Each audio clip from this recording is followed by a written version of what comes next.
Holy crap, that was only 19 seconds of applause I needed. I'm getting better at this. It's Thursday, it's 2 p.m. Pacific. I'm Fred McMurray, which means this has to be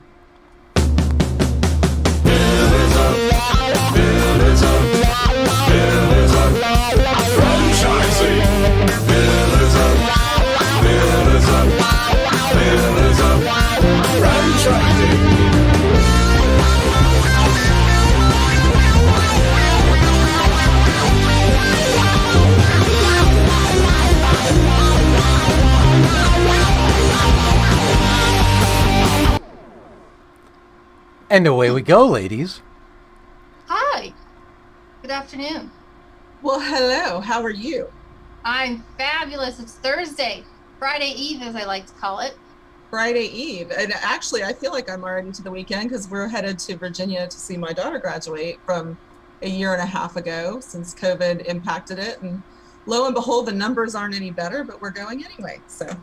Hey, well, throw a little caution to the wind, let your hair down, and have right? fun. I mean, fun to spend time alone with my husband, so I'm good with it.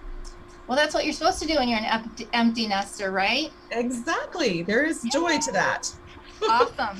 Hey, so we have some really cool news. We'll call it breaking news, right? To talk about today. Some really exciting. It's kind of okay. So it kind of creeps me out because it's not my whole thing. But we met this lady. I met this lady. You knew this lady, right? I met this lady this week. She is amazing. Her name is Laura Spalding, right? And she is with Spalding Decon, which when I think decon, I'm like, what is that, right? Right, decontamination, which is why you're a little creeped out. So they clean up hoarding situations, crime scenes, so suicides, homicides, anything like that, and meth labs. And that's really why I'm creeped out. It can be a little bit unnerving, although her YouTube is wildly popular and her TikTok are wildly popular because it's like watching a train wreck. You just can't stop. But they do it with class. So don't be too freaked out. They're very respectful. Yeah. They are always talking about mental health and, suicide hotlines and making sure people get the help, the support that they need. And they're very aware that they are entering people's lives at the time where they most need help in a very vulnerable situation. So while it is like a train wreck, it's you can't stop watching it. You get hooked. So be careful if you go on YouTube, you need like an hour.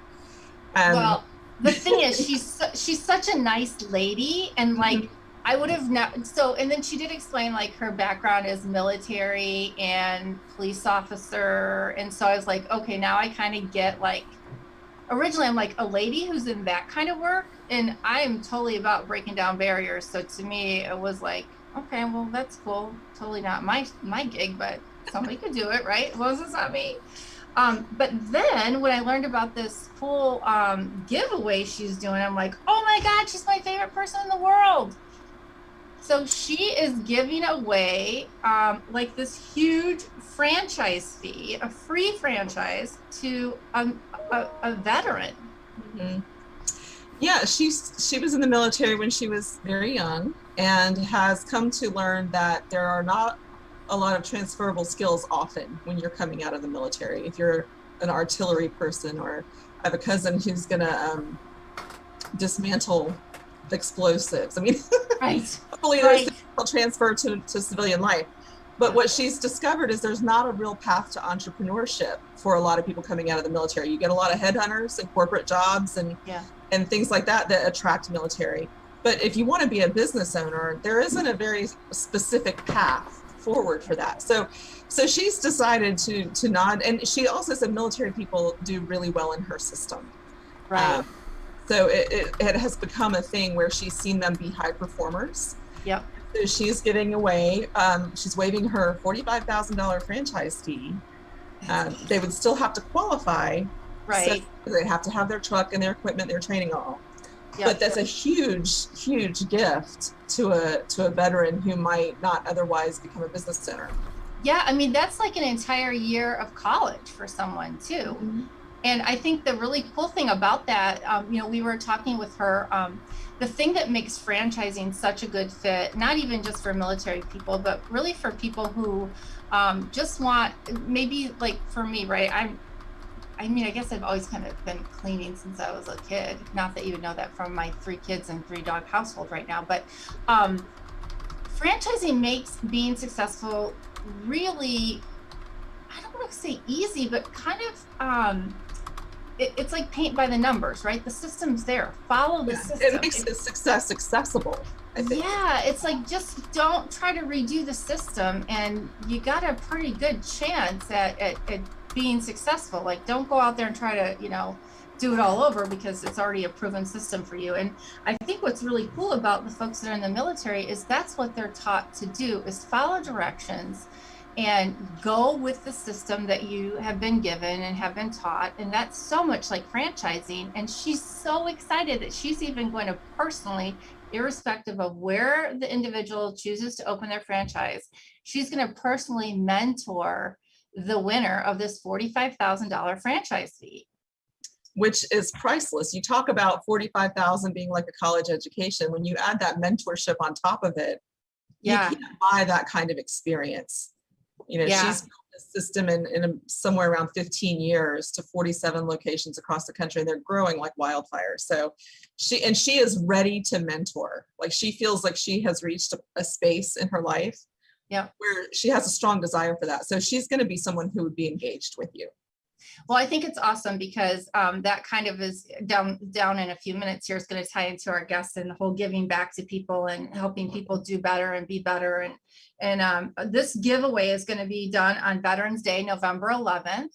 And again, this is for Spalding Decon, which again, to contact her or to apply for this, it's at is it spaldingdecon.com? Yeah, you can go to the website, but the email to apply is franchise@spaldingdecon.com. Awesome. So shoot them an email for more information. Every single person who sends an email inquiring will hear back something about next steps. That's awesome. And again, I want to thank Laura for the time she gave us to talk about the Spalding Decon model. And again, for you veterans out there, what a great opportunity to get involved, to have, like you said, a priceless opportunity of someone like her coaching and mentoring you along the way, and a $45,000, call it a scholarship if you will, but a franchise fee to be given again on November 11th. Apply now, get your information in there, and good luck to you. I cannot wait to see who the winner is. We'll have to have them on. Absolutely. And we're hoping to have another interview with her. So we'll be right back with more of the show after this commercial break. Hey, franchise owners, how's your local marketing? Do you feel like you could use some help keeping up with your social media posts and comments and reviews? Do you wonder if you could be doing more to attract local customers?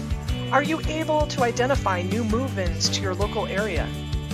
At Westvine, we help franchisees like you reach more local customers through digital marketing.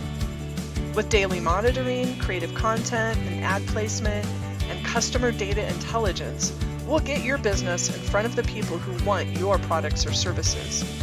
We also work with franchisors who need an agency to handle the digital marketing for all of their locations. If you're ready to reach more local customers, give us a call at 805-265-5440 or visit us at westvine.com. That's 805-265-5440 or westvine.com. Yay! This is the day I've been waiting for. Mr. David Keil, I bet you didn't know that I have been waiting for this day for a very long time. Did not know that. And today, my special co-host, Ray, is out, and I have my very special co-host, David Kajanik, helping me today. Thank you, David, for joining me. You're welcome. It's fun to pinch hit every once in a while. Well, and that's such a great baseball analogy coming from someone like you. I figured like you'd pick me. up on that. Of course, of course. I expect you to hit nothing shy of a home run today with his introduction. There you go. All right. So as you mentioned, we have Dave Keil with us, and Pay attention. This is pretty impressive. So Dave Keil is the president and chief operating officer of Franworth, who together have a combined 450 years. Yes, I said that right. 450 years of experience building and partnering with emerging franchise brands. Also, prior to Franworth, Keil led 4 franchise companies as the CEO. The Lash Lounge, Pure Bar, I'm not quite sure how you pronounce that. Pure Bar, Baked yeah, Ham, Pure Bar, yeah. Pure Bar, and Haagen-Dazs shops. So Dave started his career as a Fortune 500 leader at companies like Frito-Lay, General Mills, and Ecolab. A bunch of heavyweights on that resume right there. He received his bachelor's degree in industrial and operations engineering from the University of, I'm in Ohio, so I can't say that word You up can there. say it. And okay, I'll say it for this broadcast. University of Michigan, and his MBA from the University of Kansas. Dave shares leadership insights via lessonsonpurpose.com.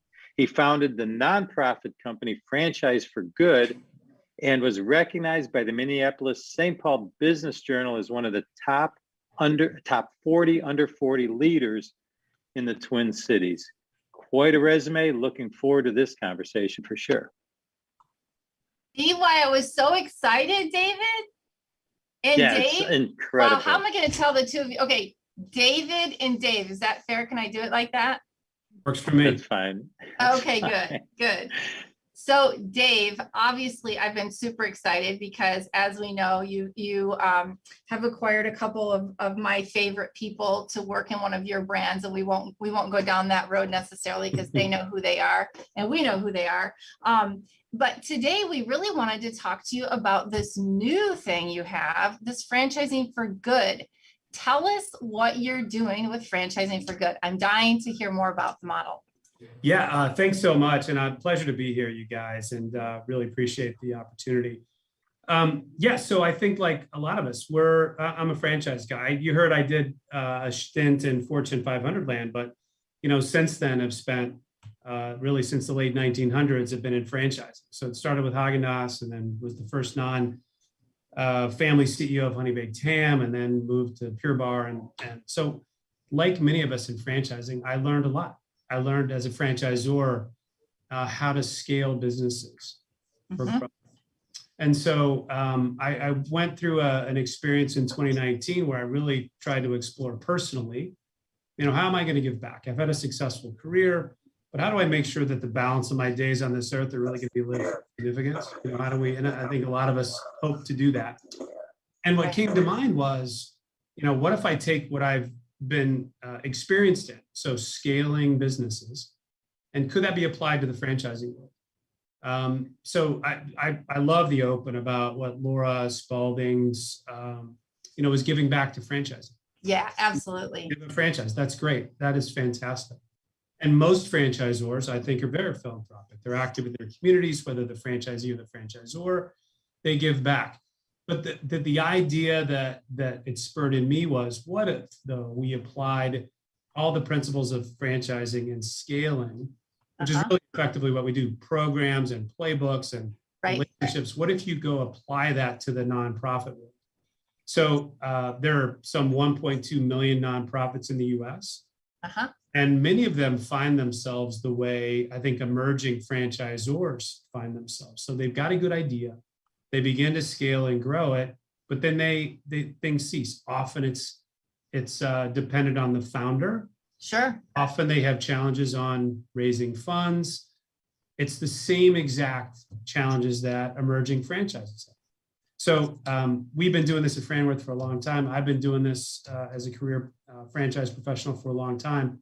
So we began to say, let's go create a company that focuses, how do you go scale a nonprofit? And so I've landed an amazing first customer.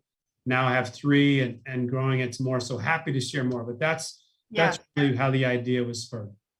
So I'm dying to understand this. So I'm part of the Ms. Molly Foundation, and I'm sure you're familiar with that because of some of the folks that you have working for me. And obviously there are a lot of non-for-profits out there, and a lot of them have really great causes, right?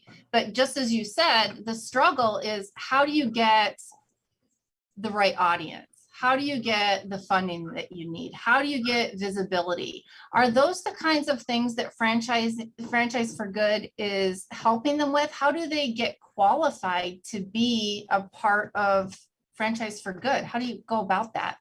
Yeah, no, you're exactly. I'll answer the first part first. Yeah, what I found, and now being in this for a little over a year, I found this in the middle of COVID, and so we just started. We're a 501c3 with that mission of scaling companies for good, and that's exactly what we found is those same issues apply that we face every day with all of our for-profit franchisees. The nonprofits face the same. They reach a certain level, they plateau, and so they need to go develop and grow. They need, maybe how do you go find the right real estate? They need help on marketing and driving demand in. They need help on the operations. What's their playbook? Often they've never written it down and written a playbook. Sure. They need help on financing and what's their pro forma look like. They need help on legal. How do I structure? They need help on strategy and maybe fulfillment. So it's the things that every successful franchisor needs to scale. It's exactly what I found. How nonprofits need to scale. So I've created a website, franchiseforgood.org, where people can go to learn more. And that's how they find us. But again, we're just getting going. So let me ask you, let's say I have, I'm going to say a dog rescue, because everybody out there's, except for you cat people, and I'm sorry, but I'm a dog person. Except for the cat people, most of us are dog people. I think that's a true statistic to say. Okay, anyway, I've got a dog rescue or something, and I want to be able to turn Messy Marvins into something big, right? And I'm not sure how to go about it. At what point do I contact you? How do I go about, what's the process? Yeah, so once we get a hold of you, it's not unlike how we would scale a normal franchise. So at Franworth, we have 12 different companies that we're building franchise systems for. So it's really, we're deploying the exact same model. You've got to start with what's the mission. And so for your dog rescue, the first thing that I would help you work on is, have you really got your mission tight? Do you know your vision? Right. Do you want to grow? Do you have your value proposition? Are there real reasons to believe? Have you defined your values of your company? So often I find in for-profit, or certainly now I'm finding in nonprofits, that while, a founder may believe it and know it in here, they've never written it down. So that's often where we start, is with, mission, vision, values, value prop. Is that well defined? So that's where we start. And then the second thing we do is, I call it a 5 essentials analysis. So it's just classic strategic planning. Looking at what market are we in? And I've had to shift my language in the nonprofit world, because it's not competitors. Sure. And the last times we talked about Amazing Lash and Deca Lash, and we compete, and we love to compete. In the nonprofit world, it's other people that provide the similar service. So, in this dog rescue, you'd say, well, who else does this? How big is the demand for this? What is the need state? What do people need if they're, seeking dog rescue on both the supply and the demand side? What are some of the barriers? If someone's going to start one, or you're going to scale, what do you need? Is there licensing? Are there facility requirements? So those are the first two things that I always start with, whether it's a for-profit or as part of Franchise for Good. And I've found, for working with founders for a long time, that often it may be in here, but it's not ever written down. So that's the first place. Right. We're always good at having a vision. Yeah, That's yeah, good. and then you need someone like me to hold you accountable. That you're never going to write it down. Exactly. Right? And we're going to press it, and we're going to pressure test it, and the like. Yeah. Yeah, and that was, Chris, that was a great question, because that's kind of where I was going with that. Is I know people have ideas and they want to get these things started, and I was really curious. Okay, that's a great beginning and a great start, but then now you're starting to operate it, so to speak. Now you got to put it together. And for someone like me, if I was to open up a nonprofit, my first question, okay, how do I go about getting the funding? How do I go about, getting people to believe in my concept, funding it. And do you offer some type of a template for, hey, here's how you go about funding your nonprofit? Yeah, it's going to differ for everyone where they're, the source of your funding. Where I've helped people so far, and again, this is only a year old, so we're just getting started. But where I've offered is understanding how much you need to raise and what are the uses of that capital. Right. Before anyone's going to write a check, they're going to need to know that you've got your pro forma, what's your projections on a go forward basis. And then how are you going to use that investment? In the nonprofit world, is how efficiently are you going to use it? How many dogs are you going to serve? How many people are you going to serve, versus paying your staff and otherwise. So, oftentimes that the donations leak out to staff, to inefficiencies in the process. So that's another thing that we help deploy is how can you be more efficient? We're not a fundraising group. There are a lot out there. We can certainly help point directions. One thing I've found in this world is that there are professionals out there. One that I'd love to talk about, my first customer was a gentleman named Pat Hamill. Pat is the largest home builder in the state of Colorado, and sold his company to Berkshire Hathaway. So that's pretty cool. Big philanthropic heart, and he wanted to start giving back. So he created, he has this home building company in Colorado that's growing like crazy. Couldn't find enough skilled labor. So he's got a heart for education. So he started a trade training school. So how do you go train someone to be a carpenter or electrician or plumber? So he just fixed his own labor supply problem, and also went after the homeless population under and unemployed in Denver. So now he puts 400 or 500 a year through this, but he also hit, a plateau. He's like, well, okay, I've gotten to 400 or 500. How do I take it to the next level? And so we came alongside and worked on the strategy, the competitive set, I call it. It's the wrong thing, the partner set. Who else is doing this? And we realized that not only is this an issue in Colorado, this is a massive need around the country. There's 700,000 open jobs in trade training. Yep. And so and the average person that is swinging a hammer is 57 years old, and there's no one being trained to come behind them. So I'm sure we all see this when we try to get something done at our home or our business. It's really hard. Oh, yeah. So we realized this is a national issue. And so we set a big, hairy, audacious goal to go train 1 million people in trade jobs. And we did all the stuff I talked about. We formed a legal entity. We started fundraising, first with high net worth individuals. And then now, more recently, we're going after American Recovery Act money. And then we're beginning to scale. We've got Drew Brees, who's a partner of mine down in New Orleans, who's going to open one in New Orleans in December. I was just in Charlotte earlier this week. We're going to open one in Charlotte in early 22. We just Orlando. I'm sorry, these are the trade school trained? These are these trade schools that we've now pollinated called Build Strong Academies. So took one in Colorado and then we've replicated. But David, to your point, we can help. I think where I help most is not fundraising, but clarifying the mission, the value proposition, the needs of the growth, how that capital will be deployed, and putting the story behind it.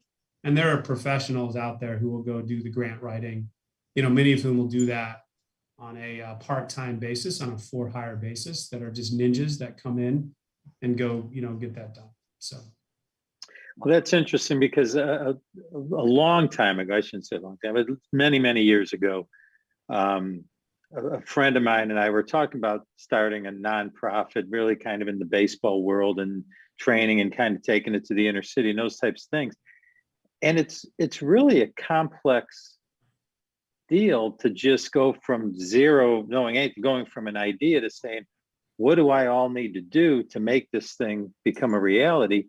Right. And it can be a little bit overwhelming. So to have a little bit of guidance, or more than just a little bit of guidance, but say, here are the steps, here's the processes. I mean, that's got to be invaluable. Yeah, that's, I was the same way, David. I bootstrapped it. I said, okay, I want to have this idea, wanted to start my own nonprofit, and I had no idea what to do. In fact, I went to form an LLC is pretty simple. To form a 501c3 is pretty simple. File with the state. What I didn't realize is there's much more to it. You have to go file what's called a 1023, which is, and actually, which is a form that thick that you apply. And there's other things that you've got to go do. There's the legal documents. So yeah, that's one thing that I think many of us, we always talk about mentorship. I was not finding that there was someone. I mean, I went on LegalZoom and said, hey, form my 501c3. And yeah, okay, I got a 501c3. I got an EIN number, which is a business number, but it was nowhere close to being ready to be a nonprofit. I had to do all this other stuff. So now that I've learned that the hard way and bootstrapped it, it sounds like you were trying to do, David. Now I've got it documented, and someone can, just like in franchising, I just documented. I couldn't find anywhere, so now I wrote it, and now we have the playbook about here's what you do. I think this is awesome. And you were able to use the practices that you know from franchising to make it all happen. So obviously we've got listeners out there who are looking to buy franchises. And now we've got people that obviously have these passions that drive them to want to do things that are bigger and better and give back to their communities. How do they go about getting in touch with you? How do they go about, is there a cost to this service? Yeah, well, if I can answer that in two parts. So sure. I'm always famous for asking like 3 questions at once. No, it's great. I'll try to stick with you. I do that in interviews too to test people's mental agility, but I'll fail at that. The back part about, so you can come to franchiseforgood.org and find me. So my contact information is there. There's a form fill, and if you fill it out, I'll get a hold of you. To my first customer, yeah, he's a paying customer, because I'm building an entire system for him that's going to place 1 million people in trade jobs. So some of the fundraising that we've done is going to go deploy that. I'm working with 2 other companies though that I'm not charging a fee. I'm doing a pro bono, and I talked to another one this morning that wants to scale homeless shelters for young folks. It's just what tugs on my heart. So that's how you get a hold of me, and the fees will vary. I'm not doing this to make money. I'm doing this to give back. But I would like to share though, because I do think people, I think everyone wants to change the world, and few people want to change themselves. And I think what I went through myself personally might be helpful to others. I was the same, like many of our listeners, successful in what they do and wanting to give back. So I spent a good year just being really introspective. I happened to go through a program called Halftime. That's just an amazing, it's faith-based. But you don't have to pick that one, but I went through a process that I really dove deep in 3 areas. I spent a lot of time just understanding who I was. What was my core? What am I good at?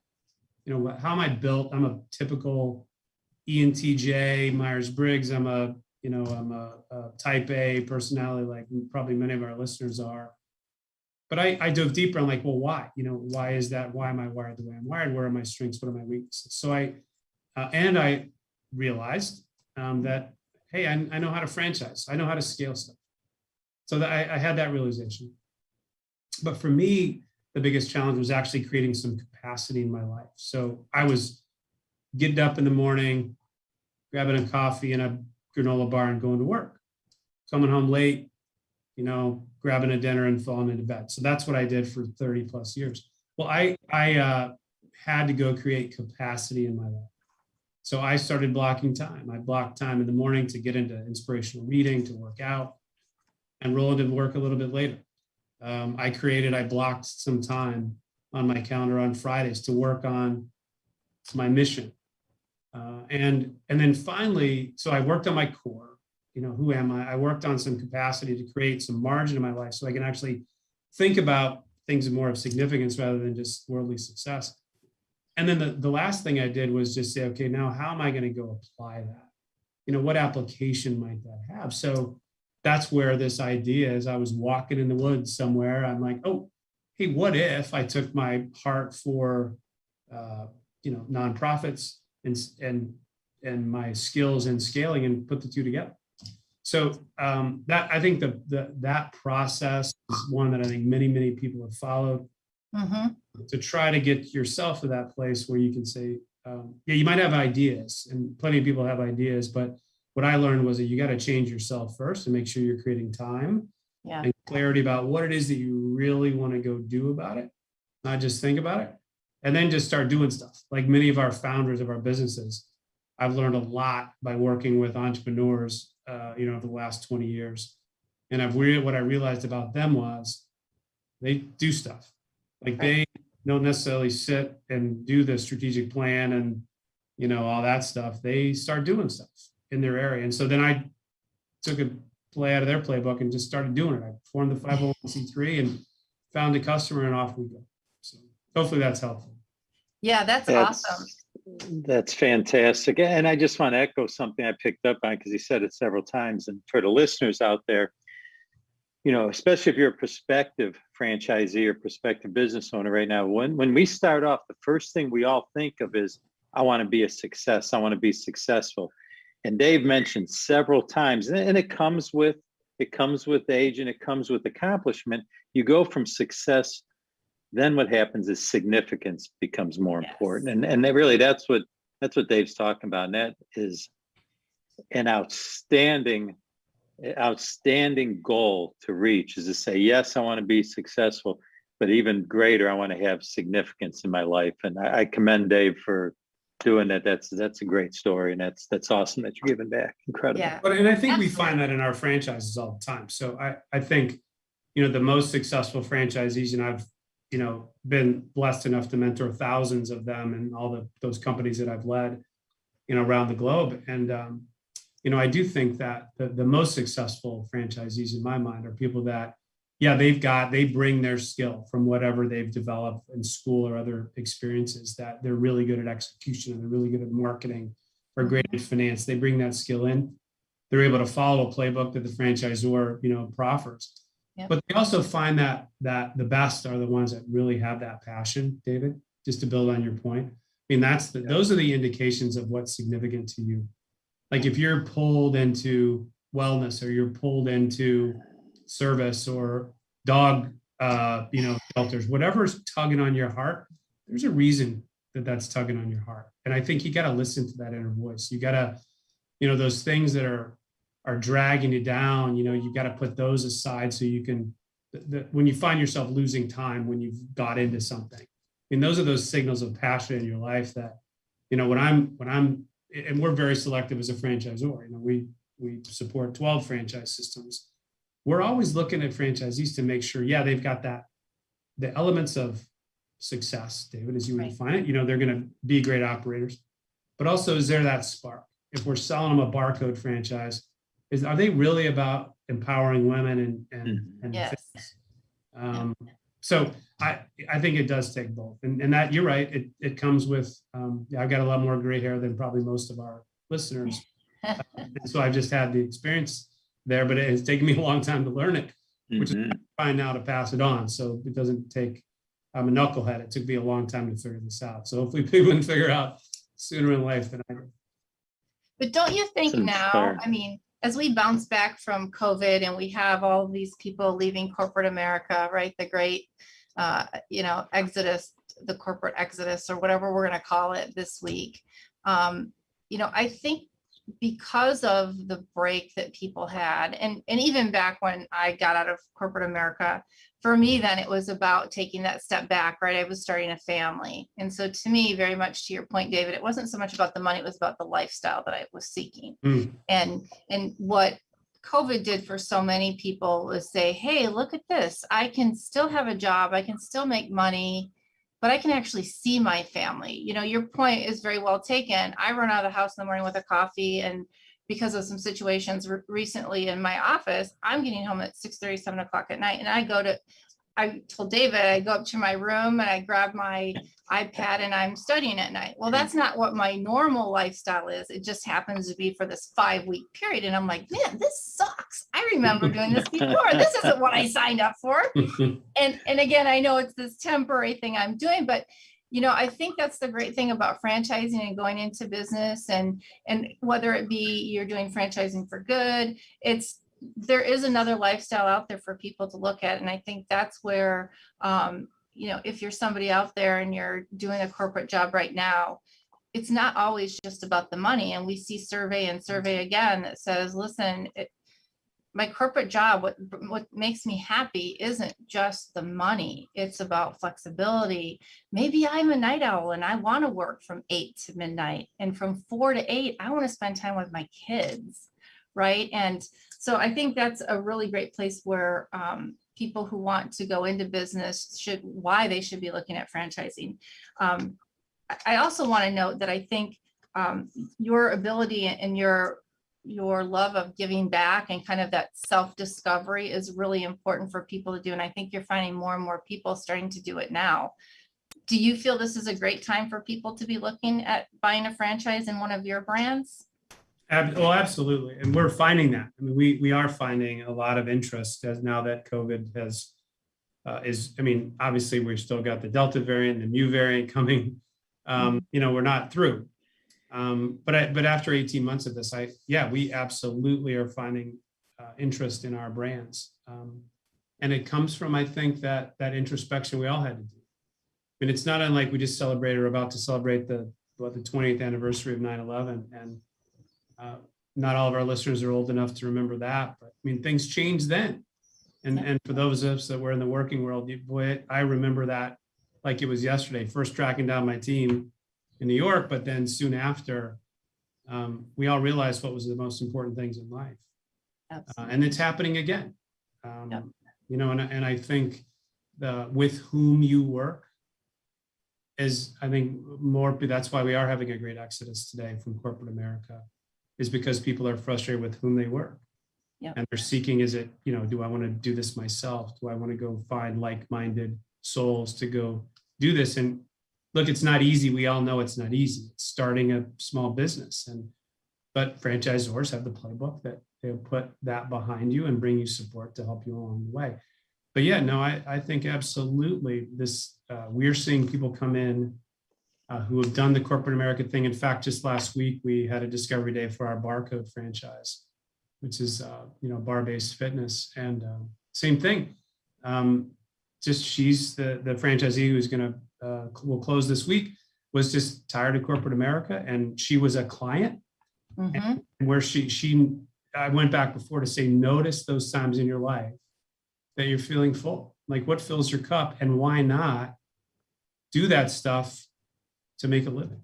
And we find people doing that all the time. People that it's the practitioner, or they've always wanted to, like, what fills your cup? What do you lose time doing? And then why won't you go apply that to your business world? So we answer your question. Absolutely. We're seeing that come back a lot. And we have 4 different verticals at Franworth that we support. We've got beauty-based businesses like the Lash Lounge and SCOA. We've got fitness businesses like City Row and the Barcode. And we've got service businesses. Those are also exploding.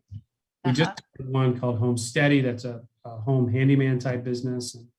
And another called Garage Kings that does garage flooring. And those are people who in service-based, but want to control their own destiny and run their own businesses. So the service-based businesses, and I know we've seen this in franchising, those are going crazy with people post-COVID that are wanting to go have their own business, a service that either they can run or they can, be the investor and scale quickly. Absolutely. Well, Dave, I'm sorry, where would people get a hold of you if they're interested in exploring some of these brands and especially Franchise for Good? How do they get in touch with you? So Franworth is my for-profit company that I, have the pleasure to lead. And so that's franworth.com. And our brands, most of our brands are listed there. There's another, tranche soon to come. And then on the Franchise for Good, it's franchiseforgood.org, forgood.org. So just go that, or you can contact me. I'm dave@franworth.com. So I love this stuff. Love to mentor. It's a big part of how our company was founded. It's a big part of why I do what I do, is to try to give back and help others along the journey. So Well, we're excited to hear that, because we're all here for the very same reason. So we fully intend, full disclosure, to rope you in and have you help us on our journey of helping people buy great quality franchises that really have strong backgrounds, strong morals, that really want to make sure that the franchising solutions that we present to them are what's going to give them what they're looking for out of their future. So I really appreciate you sharing your time with us. We know you're extremely busy. Thank you for all the great work that you're doing. And the people that I know personally that work with you and for you absolutely love it. So hats off to you. And again, thank you so much for being on our show today. Absolutely, my pleasure. Thank you. And Thanks, Dave. This is wonderful. Appreciate you. Thank you. Thank you. And now for the next commercial break with Elizabeth.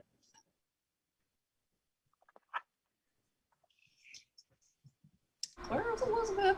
She's coming. I'm wondering where Elizabeth is myself, because she was there and now she seems to be. Not. Well, can you hear me? Here we go. There we go. There we go. Here you have her. Here you do. There she is. There she's at. I know it's one of those days I'm in and out. We want to say thank you so much to Dave Keil. And if you want to take a note, franchiseforgood.org is his nonprofit. Franworth.com is his franchising business that he has a bunch of brands you can investigate. One of the things we try to do on this show is have good people that we trust and that we can get behind. So that we are steering you in the right direction. And Dave Keil is definitely one of those guys. Also, as a reminder, Laura, if you want to apply for the Veterans Giveaway through Spalding Decon, it is franchise@spaldingdecon.com and get some mentorship by Laura Spalding personally. Coming up next, we have Dave Kajanik, who is going to talk to us about influencing great team performance. So we can't wait to hear what he has to say. Stay tuned. David. Hey, we're back. Yeah. Oh my gosh. Wasn't he awesome? He is incredibly impressive guy, and that's really high praise since he went to the University of Michigan. So they do churn out some quality people. Okay, so. I'm a Michigan State person. just to say. All right. Well, but anyways, still, I to love the little townies in, and okay, I got a nod to U of M. Okay. All right, we're over it. So, but yeah, incredibly impressive, and I would say this, you know, if you're looking for franchise opportunities, that's what you're looking for is a leader of that ilk, somebody that you know, because it's the same thing, is you get in there, you have some trepidation, am I joining the right people? Is there integrity? Is there, am I getting into some rogue franchise? You get nervous about all those things. Yeah. There's no way you walk away from this interview thinking anything but the best, that Dave has and his companies have your best interests at heart. Yeah. Integrity's off the chart. Definitely a strong moral compass. And I think that is, that speaks volumes. And I think that there's, most franchise systems out there are really good systems. And so I don't want people to think that there aren't great systems out there, but there are some differentiating leaders that really make a brand stand out. And I would say that is something that Dave does for Franworth that is really something special right now. So and again, I didn't want to say that others weren't. I'm just saying there's one example that you can have an extreme level of comfort with that he has. I mean, and there's others, but that's what you're. But I guess my point was that's what you're looking for. Yep. When you have your conversations and you're doing your discoveries, you now have a bar that you can compare others against as far as I'm concerned, and we've had some great franchisors on this show that have exuded the exact same qualities. Yep. And as a prospective franchisee, it's been modeled now. You want to make sure that when you're doing your due diligence, hey, how's it compared to Dave and some of the other ones we've had on the show? That's kind of where I was going with that. So, yeah, really impressive. Very, very. I love the direction he's taken his life. I was glued in. So I could tell you're on the edge of your seat. I was listening. Yeah, it was good stuff. What do you got for us today? You have some cool stuff too. Yeah, I think so. We have to keep talking, not pounding it, but we have to talk about the elephant in the room, the employee situation, right? And so far, we've really, not all, but we've spent an awful lot of time on the difficulty of getting employees and people that don't want to work and whatever all that stuff is. But what we need to do, if you're going to run a successful business, this kind of stuff can happen, right? It just did. So this is where I say when you have to, build your team and invest in your team and build a high performing team, you have to invest in it. You have to put that time and effort into it. So when something like this happens, your boat doesn't rock as much as maybe somebody else's. Sure, absolutely. You don't want everyone to leave at one time on you. Oh my gosh, and so because now people whose boats are rocking, maybe they didn't build that high performing team and they didn't have that real tight connection, that team. And maybe they left and now they're trying to get people back or hire people. And now, now you've got brand new people. You were operating at this high level. Now you have new people. You're starting to ramp up. You're almost a brand new business because let's face it, the employees are the heart of the company. Yep. So if that heart leaves, you got to get the paddles out and start and get it beaten again. Yeah. So I one of the things I talk about is being able to recognize and retain top talent. That's not just lip service. People love to say that. Oh yeah, you got to hire the best. Okay, I said that too. But you have to recognize it, but then you have to be able to retain it, or you're going to be faced with really high turnover rates. Yep. So, as I was thinking about this, and again, this is a week-long type conversation, but just to condense it really quick for just a couple minutes, the three ways that you can invest in your team are really to support and motivate your team, train them, and then optimize them. And what I mean by that is, as you know, I follow and I study and I teach the model of human behavior and communication. I know that's a broad term, but when you're supporting and motivating your team, it isn't rah-rah stuff, right? I mean, if your team knows that you support, you understand their strengths and weaknesses, their passions, and what excites them, then you build that trust, right? I mean, Kristen, we've talked about that in the past. Oh yeah. Then they're motivated because you're giving them what they want, right? I've said that a bunch of times is, you get everything you want if you help enough people get what they want. So you're giving them what they want, what they need, what their basic human need is, and they're going to be motivated. Sure. As someone said, everybody's motivated to do what they want to do, not necessarily what you want them to do, but everybody's motivated. So you got to figure out, how do I support and motivate my team through the things that they want to do? And I think that is so much deeper than just lip service, because that's going to retain your top talent. And if you don't do those things, you have that high turnover rate. Right. Well, and then that affects your costs, your sales, everything. Sure. I mean, I can tell you a great example of that. There are two different restaurants that I like to frequent, and of course, one has better margaritas than the other, truth be told. Yeah. And the better margarita restaurant, the nice thing is when I went in there the last time, it was the same people. Now, they closed for a very long period of time during COVID, but I saw the same people and they were like, oh, hey, welcome back. And I was like, oh my gosh, you guys are still here. That's great. And so that told me a couple things. It told me that the management took really good care of those people. Mm-hmm. While they were closed, they probably used the PPP money for the right thing of making sure those people continued to get paid, right? At least something, or they supported them going on unemployment. There was some kind of something that kept the connection with those employees. Sure. So that when they reopened, those people were already on the top of their game. Their food was still consistent. Like everything was, though I knew they were closed, they opened up as if nothing had ever happened. That's outstanding. The other restaurant in town had a very rocky reopening. Okay, everybody was new. I went in 3 or 4 times, always getting somebody different, kind of inquiring like, oh, how long have you been here? Oh, 2 weeks, 4 weeks. Oh, this is a brand new manager. And I had met the owner before, so I kind of knew what to expect. And then finally, last weekend, we went in for dinner and we walked out going, that was the best hamburger we've ever had. And I was like, woo, they finally made it. But it took a good 6-7 months, just to your point, for them to rebuild the business back up to where they dropped off when COVID hit.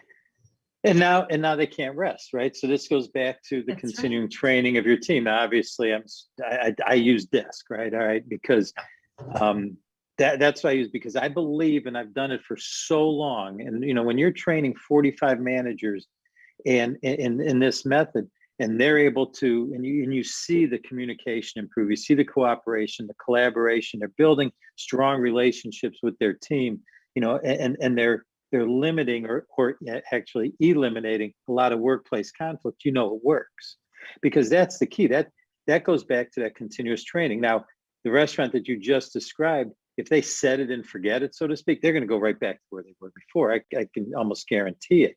It's a continuously training thing. And then you have to optimize the team. No matter what business you're in, you have to optimize. So you support, motivate, you train, but then optimize. So what do I mean by that? Especially now, this should perk everybody's ears up.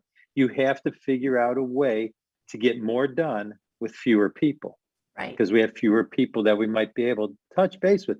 And the way to do that is to make sure that you have them working collaboratively. And I'm just going to give one real quick story, and I'll tell you what I mean by that.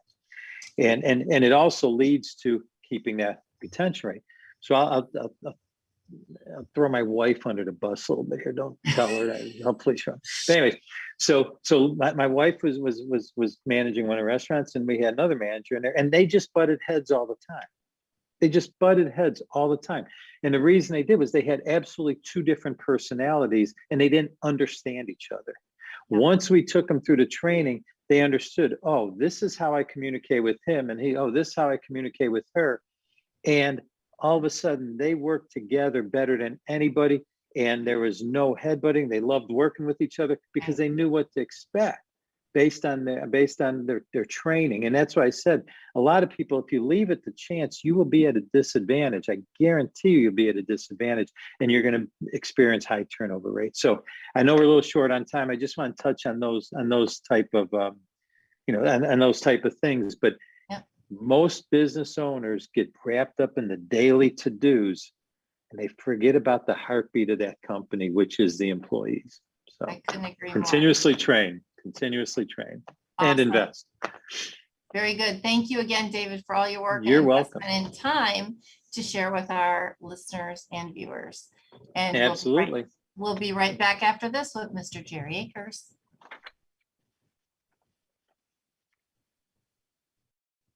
All right.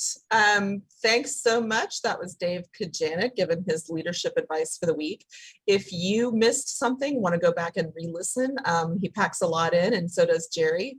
You can go to pillarsoffranchising.com and take another listen, or go to our YouTube channel, subscribe there. That would be awesome.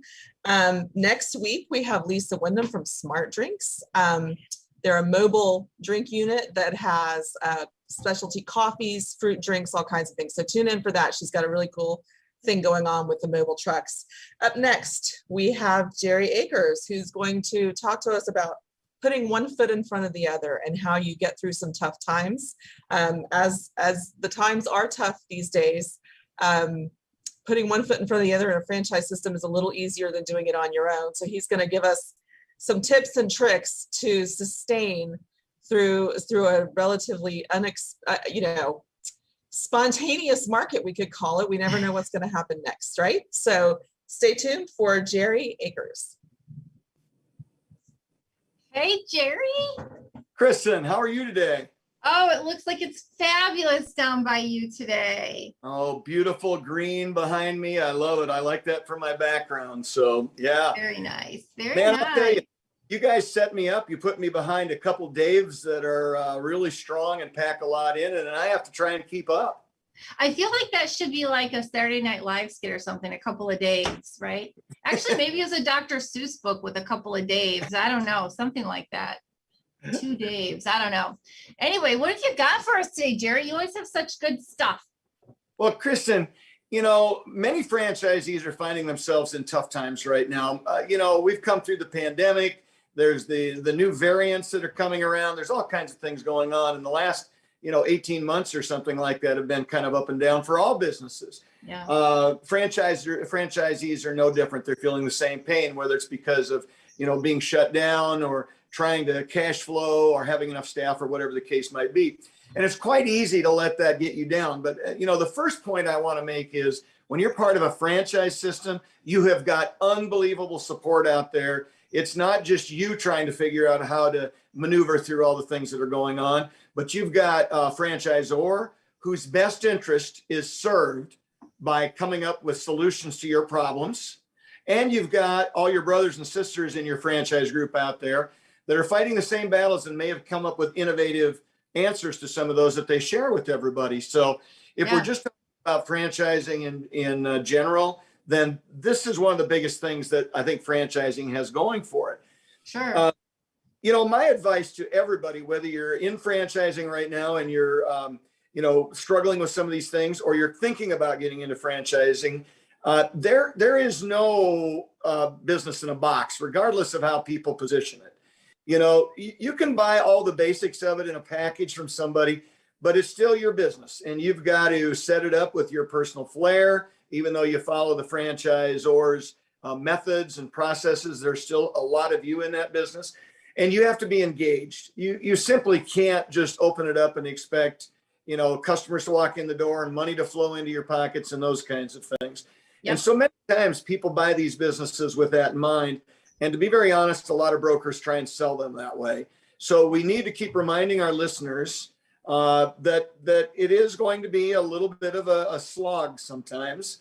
I'm reminded right now, in my regional developer territory for one of my brands, I've got a franchisee who literally, because of COVID, is about a year behind in his process.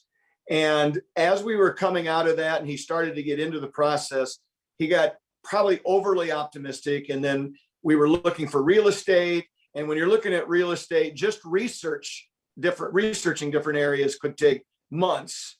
And then you've got to put an LOI out, which is somewhere between 2 and 8 weeks to get that turned around. You've got a lease to put out, which could be 2 to 12 weeks to get back. You've got a build out process. There's just a lot that goes into it. So many people think that once you sign on the dotted line for a franchise, that it's just going to happen. That's just not so. So I think part of our responsibility is to educate people about those things so that they don't, get their expectations too high about how quickly it'll happen. Help reinforce that it's the right thing to do, and it'll turn out better in the long run by taking that time. And just to let them know that there's people within the industry or within their group that are there to support them through that. So regardless of whether you're looking at, currently we've got staffing issues across the country. It could be that, it could be the real estate thing I talked about. Marketing may take a while to kick in. There's just a long list, even training. If you buy into a franchise and there's an extended training period where you got to send staff away to a different location for training, there's time invested in that. And many people don't understand that it's a process, and there's a destination in mind. There's going to be a lot of steps to get there. Yeah, absolutely. I think that's a really great point. And, I'll tell you, I was talking before we even got started today on the show. Even when you grow your business to that, coveted $1 million, woohoo, we made it, right? And, I was at a point where I wasn't spending a great deal of time in my business. And then, we just had my managers out on FMLA right now. And today I was training 2 brand new employees on cleaning chemicals. Yeah. Who would have thunk, and it's all about owning a business is all about being flexible, and you never know what's going to happen. Now, typically, would that be something I'm doing? No, but there's never a dull moment in franchising. There's, as you said, yes, you get a playbook, but I've seen a lot of people take that playbook and try to change it. Some for the better, a lot, not so much. So I think it's really important. A playbook is a great place to start. Obviously, it's a higher success rate. Having a franchise, it's great having a support system, right? But it's still not for the faint of heart. But Jerry, no, and you talked about the playbook and the process and those kinds of things. I've dealt with a lot of franchisees, both through the validation process and after. And so many of them want to buy a franchise and then recreate it in their own image. Sure. Well, the fact is, first off, don't spend the money. don't waste your money on a franchise if you're going to recreate it, because first off, the franchisor is not going to allow you to do that. You're not going to continue to operate that way. But the main thing is, why would you do that when you've got, maybe thousands of years in combined experience with the franchise group between all their franchisees, and maybe millions of dollars in research on, what makes customers tick and how to position yourself best in your industry and in your geographic location, how to pick the best real estate, lots of things. But many franchisees try and do that and then fail, as you said. Yeah, absolutely. I mean, that's then you're into the whole situation of you're throwing good money at bad, and there's just no reason for that. So many of those franchisees end up blaming the franchisor for having a bad model or not supporting them enough. And if we track it back so many times, we find out the franchisee wasn't engaged or threw the playbook out the window and started over from scratch. So I'm a big proponent of that, of just following the process the franchisee gave you and you bought, but also understanding that there is an internal process you'll have to go through, and know that, not only do you have all those franchisees out there, but you got organizations similar to ours that are here to help every step of the way, because those of us on this show have been through it maybe multiple times. So we can certainly empathize with you, understand where you're coming from, where you're trying to go, and help support you in a lot of those things. So just don't forget, there's a lot of opportunities when it gets tough to get some help, because it will. Absolutely. And you could say it's one foot in front of the other. People like me, sometimes we have two left feet, and you're going to fall down. And that's why you joined a franchise system. So you have friends like Jerry to pick you back up, right? Here every day just for that. So, I get calls or emails, usually 3 or 4 a day, from franchisees around the country with issues regarding any of the things we talked about. And, it's my passion. I had a president of one of the franchise companies I work with told me the other day that was where my heart was helping franchisees. So we'll continue to do that and help people wherever we can, Kristen.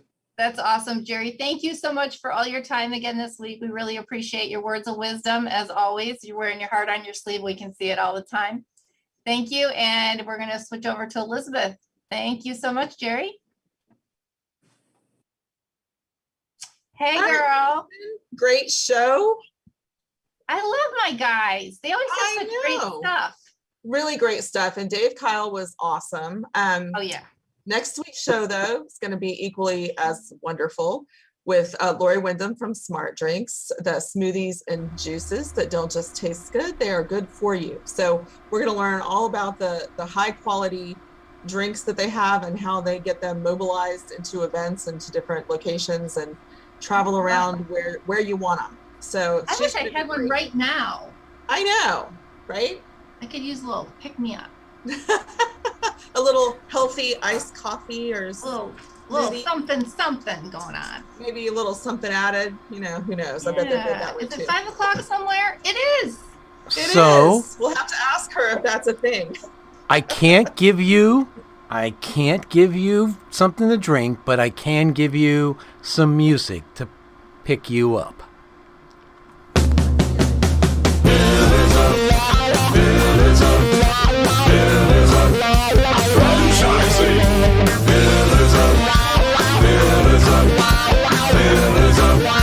Franchising.